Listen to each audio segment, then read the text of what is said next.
So here it is, the latest backpack from Zpacks.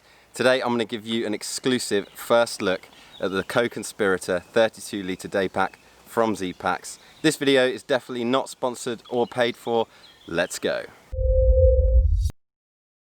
Hello, Russ here, bringing you the best tips and inspiration for hiking around the world. If all of that sounds right up your street, then do consider hitting that subscribe button below for more content just like this every single week. If you would like to get your mitts on one of these backpacks, then do head down to the description where there is a link to Zpacks' website where you can buy this. Also, do feel free to check out all of the links to my current gear list down below as well. I am very excited to be one of the first people to be able to show you this brand new backpack from Zpacks. I used it to travel on the plane and used it as hand luggage when I went into the cabin, and I also used this for traveling around San Diego and when I was sleeping in the car just before I started the trail. So I've got a few points to make about it. I haven't put thousands of miles on this backpack yet, it is brand new. So this is just an initial first look to show you all of the features, the specs, what it looks like, what it feels like, what my initial first thoughts are. You might have some questions like, can you use it for through hiking or can you use it for long-term world travel? My opinion is you can use it for both, and I'm going to explain why I think that in a sec. Right, let's kick off. I will be going over all of the features and my thoughts, but first let's go over the specs.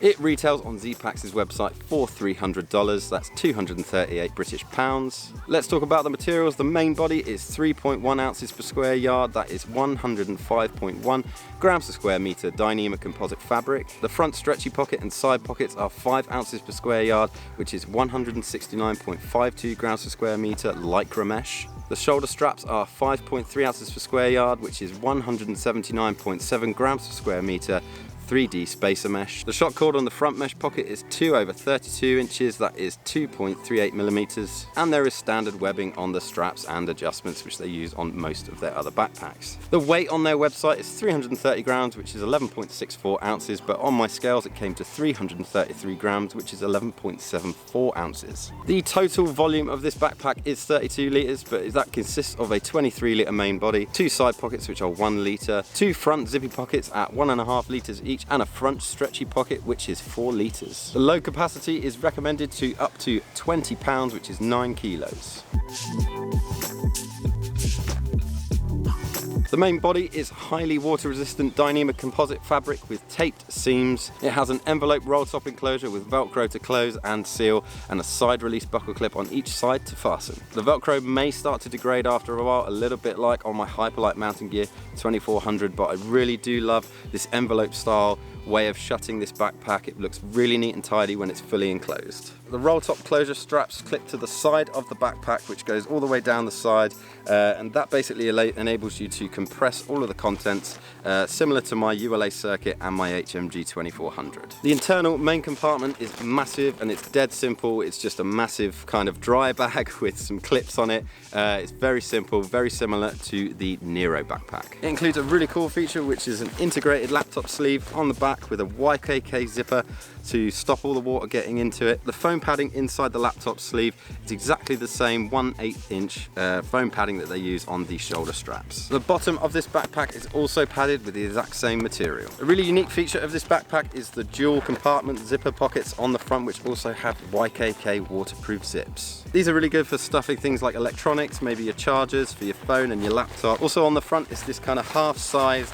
mesh stretchy pocket, which is one of my favorite features of backpacks in this class. The only difference is they've halved the length of this to accommodate the 2 front zippy pockets. It's got 2 modestly sized Lycra side pockets, and these are enough for fitting a 1 litre smart water bottle or something similar. It's got really comfortable 2.5 inch wide contoured shoulder straps. These I found under load are really comfortable. It's also got a sternum strap on the shoulder pockets. When you purchase this from Zpacks, it will come with 2 strategically placed attachment loops that are on the front here, and I do have the one on here, but on this version, which is actually a prototype, they seem to have left out the attachment loop for an ice axe. Here's a picture that they sent me of one with the ice axe attached. It's actually quite intuitive and just fits on the middle of the backpack. It's got crisscross shock cord on the front where the stretchy mesh pocket is. And with Zpacks products, they do come with a 2-year limited warranty on manufacturing defects.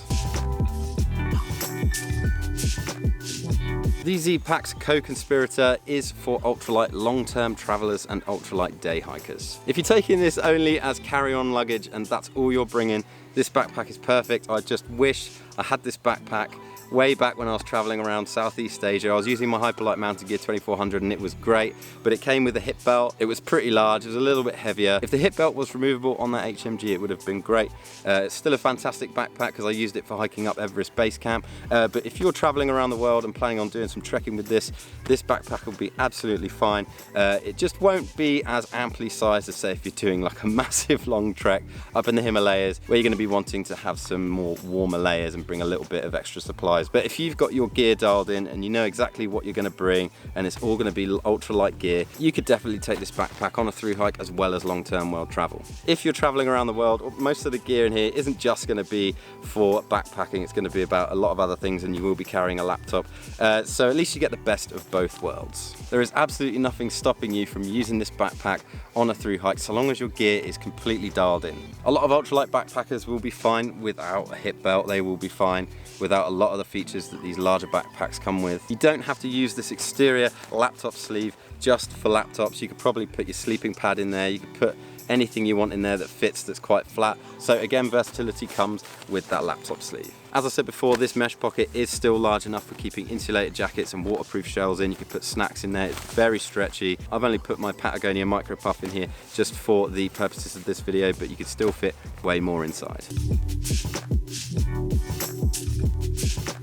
This is a frameless backpack, and for me, what I've discovered so far is this does need to be packed out and have some weight in it in order for it to carry very well. The less stuff that you've got in it, if this is pretty much empty, it is so lightweight that when it's on your back, it just kind of floats around and you need to adjust it a little bit more and it just doesn't feel comfortable. But if you've got some weight in there, it is very comfortable to wear. Another thing with this backpack, unless you've got it a bit more fully loaded and you've got things kind of going up to about 2/3 of the way up, it's going to be very difficult for you to hold trekking poles in there or anything else. So yeah, it has to have some stuff in it in order for it to be the most effective that it can be. It's very easy to reach the side pockets if you've got your water bottle or some snacks in there. I found the shoulder strap spacer mesh is incredibly comfortable and breathable. It's kind of what you'd expect from one of these backpacks. Unless you're like really pushing it, maybe doing some running or you're going uphill and it's sweltering hot, it is very breathable and your shoulders don't get too clammy. This is a very simple DCF backpack, meaning that the back panel isn't very breathable. It just comes with the territory with DCF backpacks. The face fabric on Dyneema composite fabric, especially this one, is very tough, but it can abrade. So with these backpacks, because they're expensive and because of the nature of the materials, you are going to really want to try and look after it. But yeah, apart from that, since I've had it, I haven't seen any wear and tear whatsoever.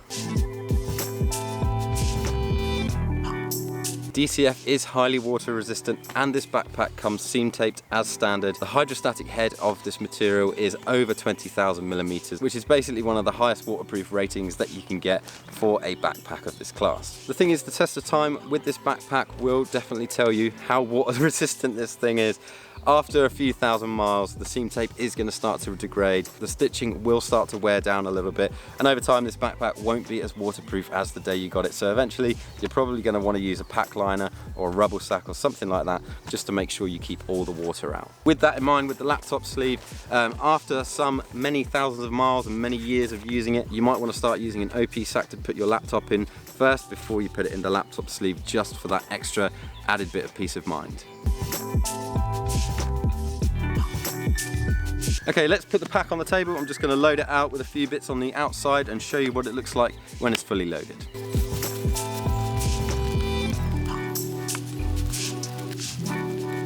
Okay, there she is, all fully loaded. I've got a 1 litre water bottle in the side pocket. That's probably the most that you're going to be able to fit in one side pocket. They are amply sized. You could probably fit some extra snacks or other things in there, like your tent stakes, things like that. On the other side, I've got my 2 Black Diamond carbon cork trekking poles, and they fit in there perfectly. I wouldn't want to put the spike end down into the pocket first, simply because this is a mesh kind of lycra material and I don't want that to rip. But it's very strong, very sturdy. The stitching around the hem of the pockets is very solid. It looks really good. You could definitely stuff way more things in there than I've got already, but yeah, good side pockets. Let's look at this front mesh pocket. I've put my Patagonia Micro Puff hoodie in there, and there's still way much more room than that. I do find that if you really overstuffed it, the top would become quite open, but apart from that, you could just stuff so many snacks and bits of equipment, anything you wanted there. Because it's so stretchy, it's really forgiving, and yeah, it's a really good front mesh pocket. And of course, in the laptop sleeve, there is my 15-inch MacBook Pro. You do have to kind of, if this pack is properly loaded out, you do have to kind of jar it out a little bit, but once you got it, it's in there. But yeah, as I said, you could definitely fit like a Neo Air X-Lite, like an inflatable sleeping pad in there once it's all fully compacted down. If you weren't carrying a laptop, you could fit paperwork, your ID, your passport. You know, it's really handy to have those, and it's secure because it's on your back at all times. So yeah, as I said previously, putting a laptop in after you've got it out, especially if this pack is fully loaded, is a little bit tricky. You have to kind of slot it in, and then you have to really squeeze it. It's a bit of a squeeze. You've got to watch the zippers on your aluminium laptop if it's a MacBook. But you know, once you get the first bit in, and then you kind of get this lip over the top, it fits so snug. It's like such a snug fit, look at that. But it actually, once you've got your laptop in there, it makes it like a really nice back panel slash frame. I absolutely love the weight saving of this backpack. It's perfect for long-term world travel or really dialed in ultralight through hikes. I really like the fact that the main compartment is huge and it's got that roll top enclosure. It's one of my favorite features of backpacks of this class. I really like how this backpack is like a crossover between, say, a through hiking backpack or a travel day bag.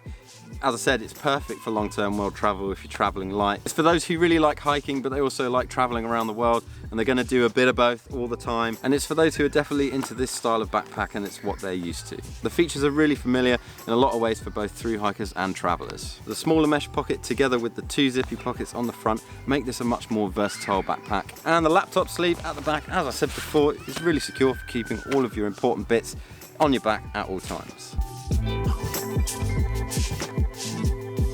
In the eyes of a world traveller, I wouldn't be inclined in keeping any of your valuables in the top mesh pocket or the two front zippy pockets. They're not very secure. If you've got any valuables on you that you want to keep safe, that's what the laptop sleeve is for. The amount of shock cord on the front, I've actually tied this back and because I've got stuff in it, but if I take this out, you'll see that it's quite a long amount of shock cord here. That's also for using the ice axe and things like that, I understand that. But if you're in transit and say you do end up having to check this bag in or something like that, these things can get caught. So just make sure that you tuck this all away, get it all nice and neat. It can become a bit of a snag hazard. You're really going to need your gear even more dialed in compared to, say, if you're using their Nero backpack for a through hike. And I'd say that the front mesh pocket on here, it isn't quite big enough for fitting all of those day use items that you're going to want to just be ripping in and out of your backpack all of the time. So yeah, the more your gear's dialed in and the warmer the weather, the drier the weather, if you planned it right, you're going to find this backpack fine. My last two kind of pet peeves with this backpack is that it's only available from Zpacks, which is out in the States, and you're going to have to pay custom charges to go with that, which is a little bit of a pain. But if you really want this backpack and you know that it's right for you, hopefully this video has helped you out with that. Definitely, I would say go for it. Okay, so my verdict, this is a brilliant crossover backpack between a travel pack and a hiking pack. I just wish that I had it on my Southeast Asia trip.